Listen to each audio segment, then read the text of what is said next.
Abogado Julio Hernández Barros, muchas gracias por continuar esta conversación. Buenas noches. Un placer, querido Carlos, es realmente un gusto estar contigo y con todo el auditorio. Muchas gracias.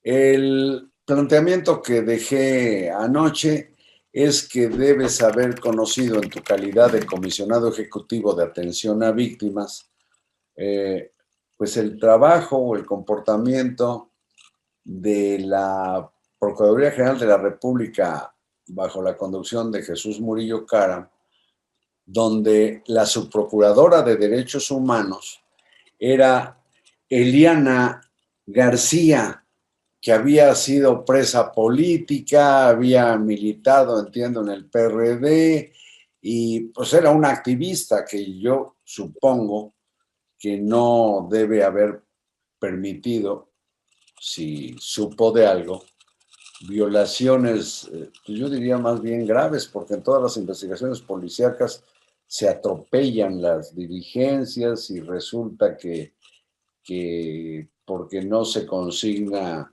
con precisión la hora de la detención o el lugar, se caen los casos. ¿Cuál es tu visión de lo que fueron los derechos humanos, respetados o no por aquella Procuraduría, Julio? Y mira, nosotros fuimos la primera autoridad federal en llegar al lugar de los hechos, Carlos.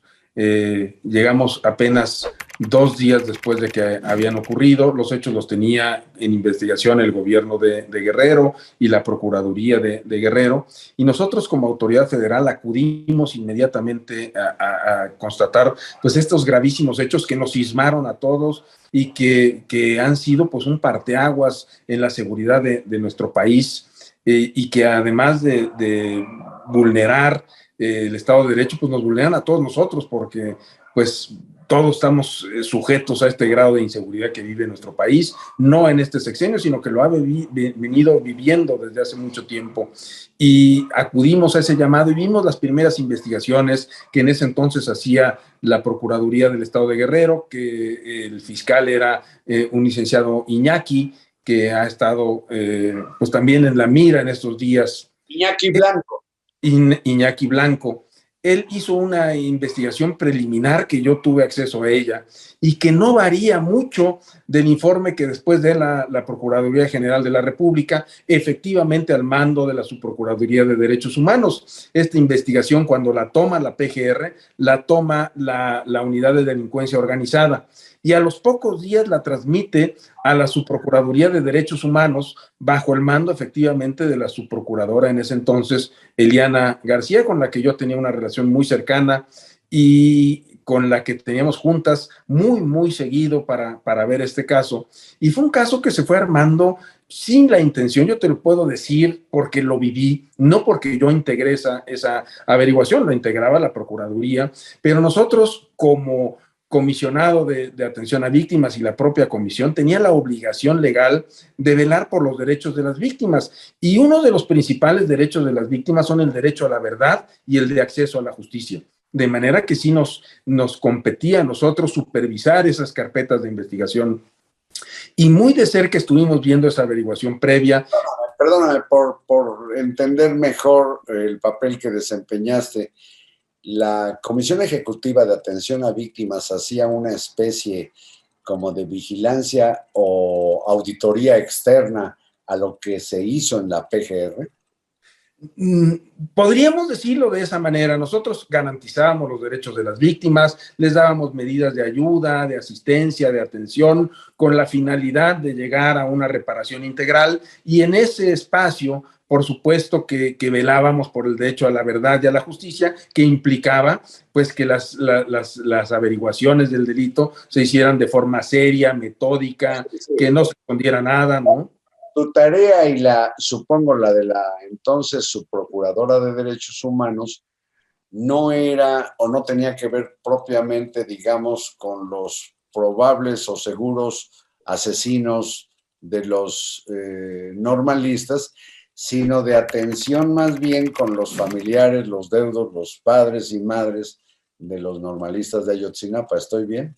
Así es, aunque en la subprocuraduría, pues sí tendrían que desentrañar quiénes eran los responsables y por supuesto, ponerlos a disposición de la justicia y solicitar las órdenes de aprehensión que fueran necesarias, ¿no? Era más alta su encomienda en materia de justicia que la nuestra, ¿no? En donde sabemos que con algunos detenidos, sin duda, hay evidencia de que cuando menos con 6 o 7 de los ciento y pico que pararon en la cárcel, más de 130 personas,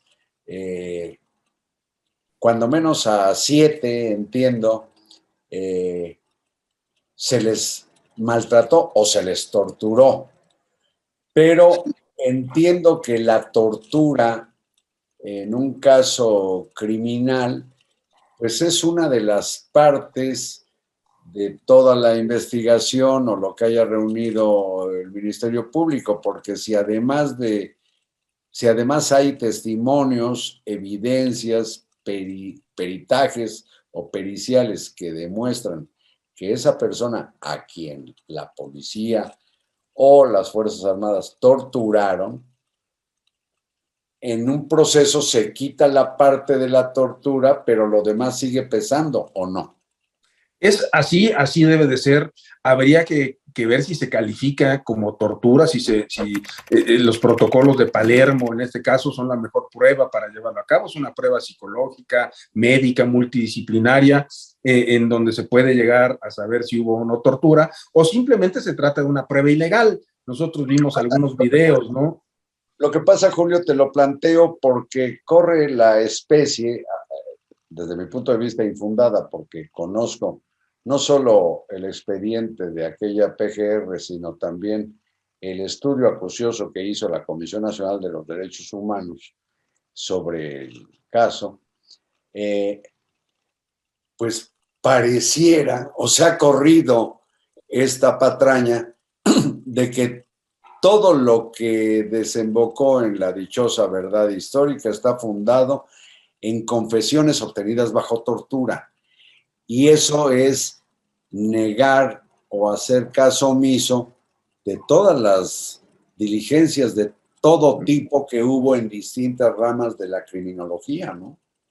Sí, y no son decenas o centenas de pruebas las que hay, son miles de pruebas las que obran en ese expediente de muchísimos tomos, la mayor parte pruebas científicas, pruebas que tienen que ver con las ciencias exactas y no solamente con la percepción de las personas. Y ese informe que daba ya Iñaki Blanco y que coincide mucho con el que dio Eliana García y que es muy parecido al que dio la CNDH, pero peor aún, es casi igual al que dio el grupo independiente de expertos interdisciplinarios, el GIEI, y es una copia prácticamente fotostática de la que hace ahora la Comisión de la Verdad, que no aporta nada nuevo.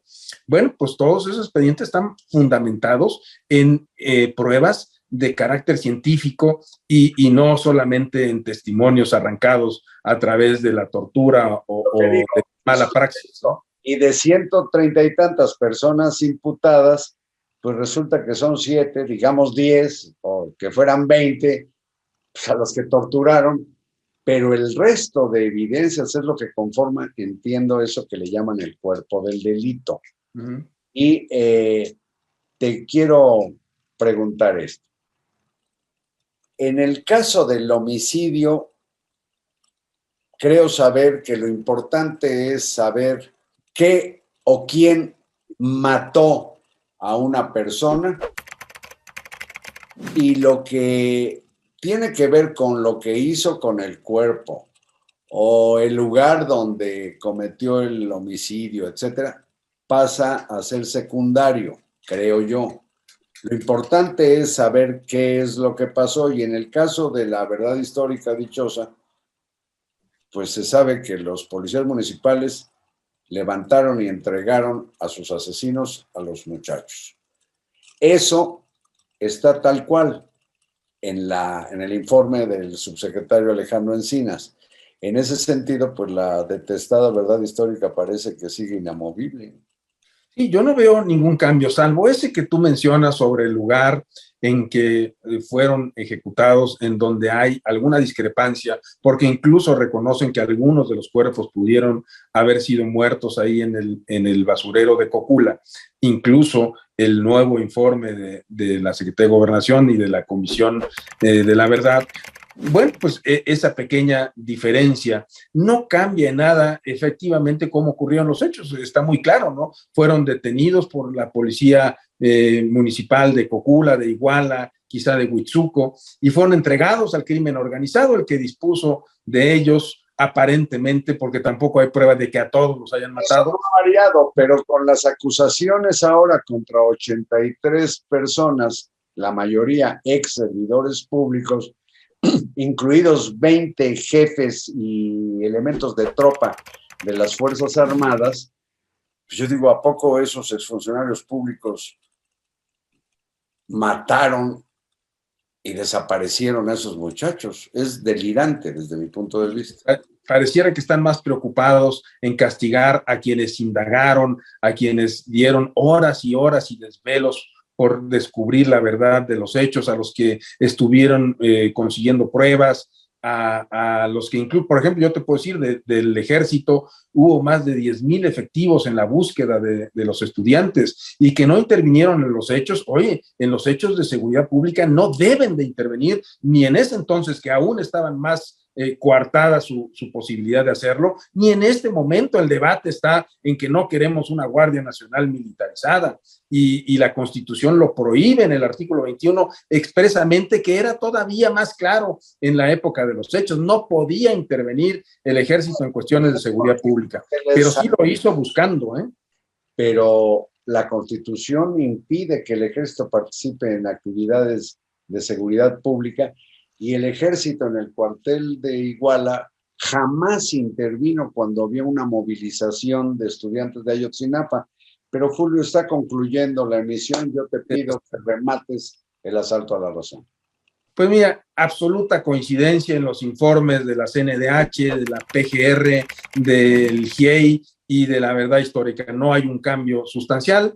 Por supuesto, no hay responsabilidad para Murillo, no hay responsabilidad para el ejército, no hay responsabilidad para los que integraron esas carpetas de investigación y creo que deberían de abocarse más a castigar a los que sí intervinieron que a los que no intervinieron e hicieron todo por asegurar una investigación seria y profunda. Abogado Julio Hernández Barros, te agradezco mucho estas conversaciones, te mando un abrazo, ya nos veremos en alguna otra oportunidad. Gracias a la audiencia y pues buenas noches.